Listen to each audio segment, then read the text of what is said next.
मुलगी झाली हो या मालिकेतून प्रसिद्धीच्या झोतात आलेली अभिनेत्री म्हणजेच दिव्या पुगावकर.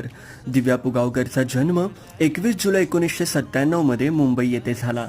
दिव्या ही मुळातच एका मराठी कुटुंबातून आहे. दिव्याने अनेक मॅगझिनसाठी मॉडेल म्हणून काम देखील केलं आहे. दिव्याला लिपस्टिक आणि परफ्यूम या दोन गोष्टी फार आवडतात. दिव्याची इंडस्ट्रीमध्ये सुरुवात तशी उशिरा सुरू झाली. स्टार प्रवाह वाहिनीवरील मुलगी झाली हो या मालिकेतून माऊच्या भूमिकेतून ती घराघरात पोहोचली. दिव्या ही अक्षय घरात सोबत रिलेशनमध्ये आहे. अक्षय हा कॉर्पोरेट इंडस्ट्रीसाठी काम करतो. त्याचबरोबर तो एक फिटनेस मॉडेल आणि ट्रेनर देखील आहे. सध्या दिव्या स्टार प्रवाह वाहिनीवरील मन धागा धागा जोडते नावा या मालिकेत आनंदीची भूमिका साकारत आहे. तुम्हाला दिव्याची ही भूमिका आवडते का? आम्हाला कमेंटद्वारे नक्की कळवा.